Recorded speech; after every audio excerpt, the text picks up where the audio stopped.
This is Dave Daly with MobileDeviceTV.com. We're here today at Senior Fair 2019. We had the honor of talking with State Representative David Gomberg. And Representative Gomberg, Senior Fair, how's it been for you today? You know, this is a great program, and there's more people here than I have seen, I think, ever before. I come every year. This is a fantastic event for Lincoln County and for Lincoln County visitors. And I say Lincoln County because, you know, 1 in 3 of our residents is now over the age of 65. That becomes really important when you're thinking about health care, about food support, about how to stay in your own home. And there's programs here that are designed to help you with all of that, whether it's your medical care or getting rid of termites. Wow. There's something here. And oh, by the way, if you want to get away, there's a dozen different tour agents here with cruises and packages and travel plans. So there really is something for everybody, particularly if you're over the age of 55. It's a remarkable gathering. Yeah, and you know, what do you want to say to Roger Robinson, our organizer? He and his wife do so much for this community. What do you want to say to them? Yeah, Roger and Pat really are the heart and soul of Lincoln City.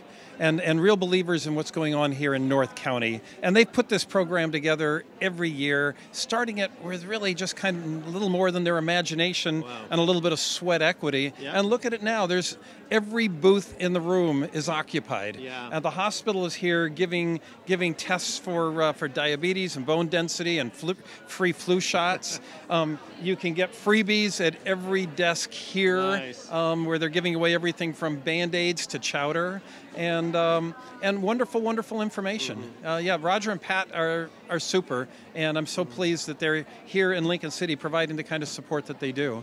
And being here with the wonderful hosts also of the Confederated Tribes of Siletz Indians, what do you want to say to this great partnership of using this building as a gathering place? Great partnership, don't we have with them? Yeah, you know, I go back 30 plus years here in Lincoln City, and I remember when this was just a vacant lot. Wow. And it really has transformed the community. And yeah, they are great partners, not only in making the space available for community events like this, or the Community Days banquet, or for other kinds of programs, but also in the dollars that they put back into the community for healthcare programs and housing programs and mental health and children's support and the arts and culture.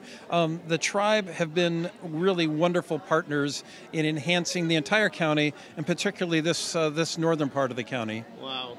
And should someone here in our audience want to connect with you, Representative Gomberg, how's the best way to do that? Well, you know, the easiest thing is you don't have to remember my email address, which is rep.davidgomberg at OregonLegislature.org. Long one. So you just Google State Representative Oregon Nice. Coast, Yeah. and I should pop up. You'll just see my smiling face staring back at you, and you'll know you're in the right place. Here on the Central Coast, from Tillamook to Yachats, I'm the state representative. The state senator is Arnie Roblin. You can find him as well. His district goes down the coast twice as far, all the way to Coos Bay. Yeah. And also, you led these wonderful panels on so many issues facing our community at the Oregon Coastal Caucus Economic Summit, talking about broadband. You led the discussion on safety and emergency preparedness. These are all now online, that you can see these discussions of the key decision makers, both state agency leaders, industry experts. Thank you for putting that on, and what a great way to collaborate, no? Well, you know, the Oregon Coast Economic Summit really is a remarkable gathering. 600 people that are statewide leaders, administrators in state and local programs, local elected officials, local advocates, kids. 600 people there focusing on issues that affect us here at the coast. And yeah, I was really pleased to lead the discussion about how we get ready for an earthquake and how we recover. And that was critically important. But we talk about housing, we talk about economic development. There was a critical point for me, and you'll remember this because you were there, where the state treasurer, the speaker of the Oregon House, and the state economist were sitting on a stage talking about innovation and the economy. And I stuck my hand up. Yeah, I remember that. And I said, Oregon has now recovered the jobs that we lost in the natural resources downturn. Yeah. When the forest industry receded, we lost jobs. And we've now recovered those jobs in the new tech industries. Yeah. But I said, the problem is that 80% of those tech jobs are in Portland. And oh, by the way, most of them are being held by white males. Yeah. How do we ensure that our investment in innovation reaches all Oregonians in all parts of Oregon, particularly in our part of Oregon? Amen. And that's the challenge. That's why we have things like the Economic Summit to talk about how we get some of the benefits, whether it's our investment in economic development or our investment in housing, our investment in education. Yeah. We want to make sure that it comes to our part of Oregon. Yeah. And to echo those terms, those civic leaders were on the Oregon coast having those discussions. They weren't happening at Salem. That's great. We had U.S. senators. We had a couple of U.S. congressmen. We had the director of the Department of Transportation and the director of Housing and the director of Business Oregon. And we had a dozen senators and representatives all here on the coast listening to coastal Oregonians. And it's really, of all the caucuses, Oregon's broken up in all these regions. The Coastal Caucus, our legislators who represent us to the north in Astoria, all the way to our California border, it's such a great leadership and collaboration in such a time of dissension. The whole caucus gets credit, don't you think? Well, I do believe that, and you're absolutely right. We are senators and representatives. We are Republicans and Democrats who represent the coast, and we work together. Yeah. And I have to say, sadly, that I see too little of that kind of cooperation, coordination, and mutual support.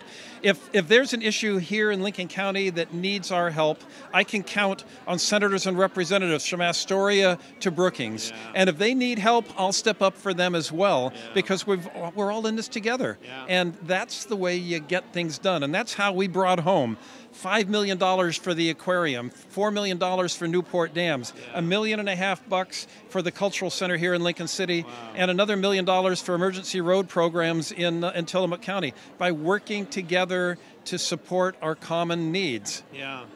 And, this coastal issues on climate change, I know the next session we're going to pick up the ball, and we have to find some middle ground, and I just hope that the Economic Summit furthered the discussions of where do we go from here. But it's going to be a really important thing that our coastal community citizens are heard, because we showed up with 100 log trucks at the Capitol and made our voice recognized. But what should our coastal communities do about discussing where's the middle ground here? Well, I think middle ground is the key to this, and it's a hard issue, because we're trying to look over the horizon and talk about our climate and talk about our future, and we can see the impacts of climate change now in our fishing industry, in our shellfish industry, in our salmon runs, and our rising ocean levels, and our longer, hotter, drier summers, which translate into more fires in our forests, impacting our logging and natural resources industry. So that's kind of the long view. In the short view, steps that we take to mitigate carbon translate into increased costs or the possibility of losing jobs here. And so if we take steps to address carbon, but it increases our gasoline costs, that hurts. If we take steps to address climate and it impacts our large mills in our small towns, that causes problems. And so how do we find that middle ground?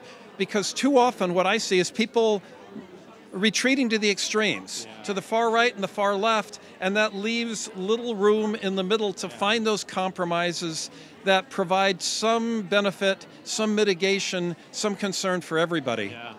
But now's the time to weigh in. I'll put Representative Gomberg's contact information on screen. Get involved, follow these issues. But thank you very much to you and your family. I always like to express this is a lot of time you dedicate to our community. I want to say thank you very much. They're well worth it, and thank you, David, for bringing this message to the folks that are listening out there. And I hope some of them get an opportunity to swing by the senior fair, if not this year, next year. You got it. Thank you, Roger. Pat, you guys did great. Thanks so much. I'm Dave Daly with MobileDeviceTV.com. Thank you.